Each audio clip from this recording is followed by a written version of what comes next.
The Lord be with you. A reading from the Holy Gospel according to John. Jesus said to his disciples, "I am the true vine, and my Father is the vine grower. He removes every branch in me that bears no fruit. Every branch that bears fruit, he prunes to make it bear more fruit. You have already been cleansed by the word that I have spoken to you. Abide in me as I abide in you. Just as the branch cannot bear fruit by itself unless it abides in the vine, neither can you unless you abide in me. I am the vine, you are the branches. Whoever abides in me and I in them bears much fruit, because apart from me, you can do nothing. Whoever does not abide in me is thrown away like a branch and withers. Such branches are gathered, thrown into the fire, and burned. If you abide in me and my words abide in you, ask for whatever you wish, and it will be done for you. My Father is glorified by this, that you bear much fruit and become my disciples."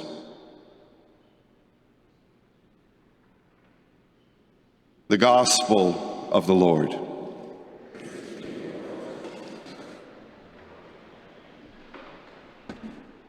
So this weekend, I'm concluding my latest message series for Easter, which is called "We Are an Easter People, Joyful Signs of the Gospel." And I got that title from St. John Paul II in his reflections back in 1986, where he said, "We are an Easter people, and Alleluia is..." And we need to reflect on what Easter is, not just a liturgical season, not a time where spring is abound and turning into maybe summer very soon, but it changes how we live our lives in the gift of the resurrection. How does that make this different? And if you've missed the homilies, you can go to chathamcatholic.ca and click on the two previous homilies in the series. In the first homily, I touched on this point: Easter joy demands unselfish love, growing the gift of new life for everyone around us. Easter means that we're joyful because of the resurrection.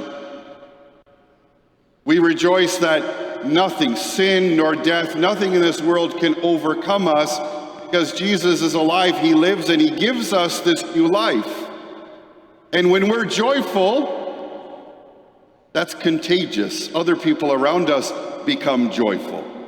When we're miserable, now some people walk away or run away, but that also becomes contagious. If we're joy-filled people rejoicing in the resurrection, that will grow when we connect with others. In the second homily, I said Easter joy requires us to be distinct witnesses of Christ and the resurrection. So it's not just about smiling or being joyful, or, if the Leafs ever won the Stanley Cup again, there'd be some joy. But then that would fade, like any joy of those types of things. Easter joy is kind of something within us that Jesus abides, he's alive, that no matter even if we go through difficulties, it doesn't fade. There's so many things in the world that could try to dampen that joy, but it can't, because Jesus, we allow him to dwell in us. And when he's with us, nothing can turn that down. And we need to be distinct witnesses. What makes us different as followers of Jesus? And in that homily, I talked about a Coca-Cola bottle. Now, I'm not going to explain it now, but if you want to know how I connected the gospel, Easter, and Coca-Cola, by which way, just a reminder, this is not an endorsement of Coca-Cola or any of its products. There's a beautiful story about the bottle that we're familiar with. So take a look and zoom in on that. But what makes us unique signs of the resurrection? That people will notice that the risen Lord is in our hearts. And so finally today in this last homily, Easter joy comes when we as branches abide in Jesus the vine bearing fruit for the world. The only way we have Easter joy if we have Jesus in our hearts, he abides in us and us in him, and we bear fruit. That our joy is not for ourselves, but our Easter joy and the gift of the resurrection helps bring the gospel to this world. We're going to explore that a little bit. In the gospel we just heard, Jesus said, "Abide in me as I abide in you. Just as the branch cannot bear fruit by itself unless it abides in the vine, neither can you unless you abide in me. Whoever abides in me and I in them bears much fruit." Abide, what does that mean? I think it means the sense and understanding that Jesus is always present in our lives. And not only present, but we constantly draw him to the center of our hearts, to the center of the decisions we make each and every day, to having him and consulting and dialoguing and building a relationship with him, to have him help us follow him. And that's kind of a different frame set of living day to day in our lives about, well, what am I going to do today? What am I, last night we celebrated Brian Elgie, our plant supervisor. After 24 years, he's now retired. What's he going to do Monday morning? After 24 years of getting up, going 5:30 in the morning to Blessed Sacrament Church, and then all 5 of our churches in our family almost every day. I don't know.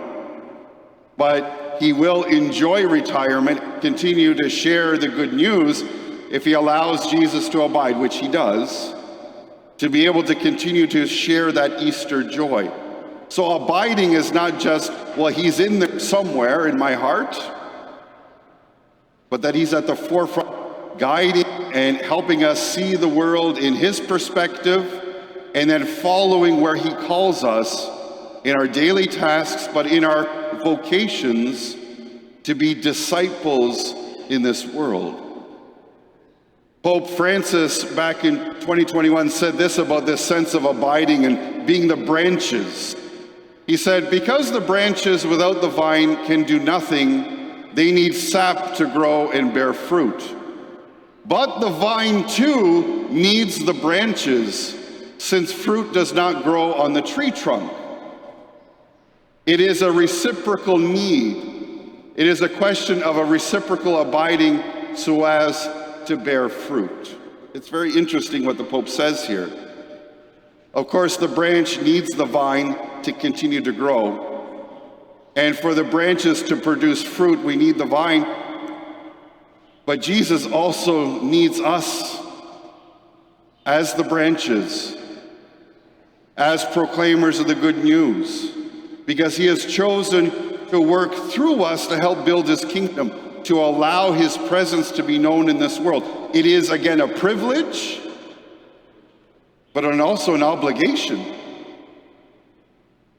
that goes beyond attendance at Mass on Sunday, but as active, vibrant disciples, bringing that Easter joy in everything that we do. He goes on to say in this reflection, first of all, we need him. We cannot be good Christians if we do not abide in Jesus. Obvious, right? That's why we're here today. But Jesus needs us too. Like the vine with the branches, the fruit that as branches we must bear is the witness of our lives as Christians. What's the fruit? Living our lives differently, that people notice not who we are, but notice Jesus within us. In our compassion, in our mercy, in our forgiveness, in our acts of reconciliation, in our service, and in our sacrifice. Not just for family, not just for friends, not just for those who we will benefit from, but giving our lives away to those who can never pay us back. To giving our lives away and helping others see Jesus through us. That's how we bear that fruit. And we as a family of parishes are seeking to be constantly reminded of that, but also seeking opportunities to bear fruit, and we do it together. This is the one great thing about our family of parishes and our faith. We don't need to do it alone. We don't carry the burden just ourselves or the privilege to do the good news, but we do that together. And in our family of parishes, we have lots of opportunities to allow Jesus to abide. We have Alpha that is coming up. Information's in the bulletin on the website as an opportunity to open up our hearts more and to discover Jesus, who becomes the master of our lives. Because it takes an effort for the branch to be connected to the vine, and for us it takes effort to make sure Jesus is at the heart. If you've gone through Alpha before, come. It's for people who go to church, people who don't go to church, people who are Catholic or Christian, people who are not. It's a reintroduction or an introduction to the Christian life. Information's in the bulletin. We have our young adults group, 18 to 30 years old. If you know people in that age group, tell them to go to the website. We have an Instagram page. I think that's what they call them. And we're going to be starting up later in May as an opportunity to have the Lord abide in conversation, in prayer, but also in service. Because there's the spiritual side of things that we need to do as we gather for the sacraments, for the Eucharist today.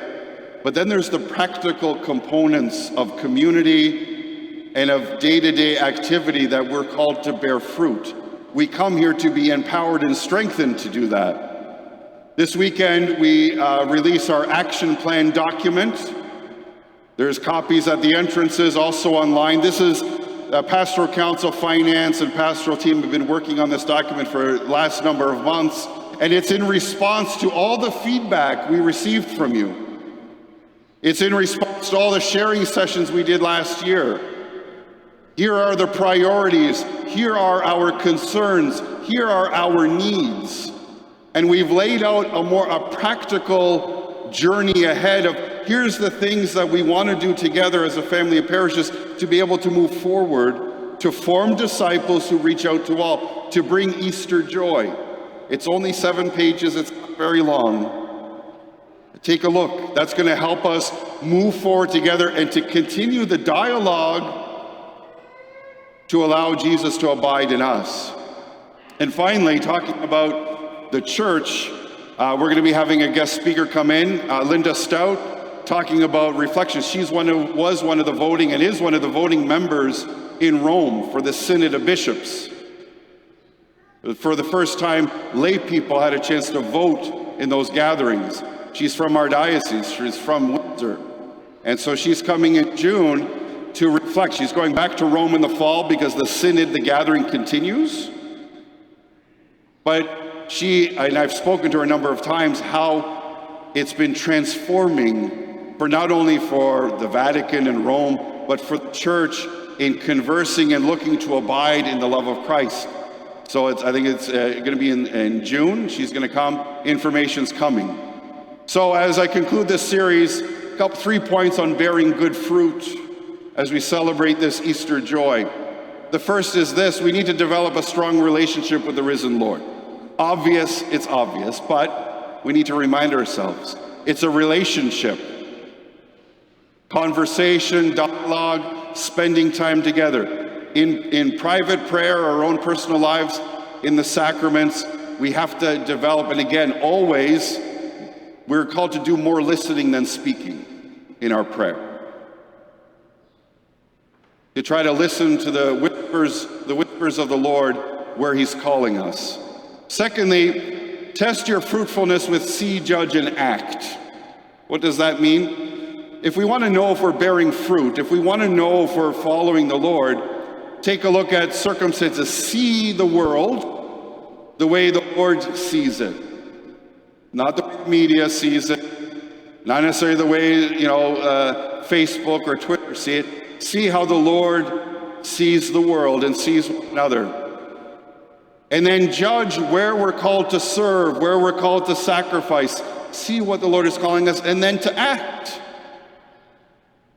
If it reaches out and looks to serve others, then I think we're bearing fruit. If it's only serving ourselves, we're not following and being disciples. And then finally, surrender to service in our family of parishes. One of the sections in the front of the action plan document is that we can do nothing without all of you. And so many of you volunteer in so many different ways, and we are so thankful. I'm so thankful.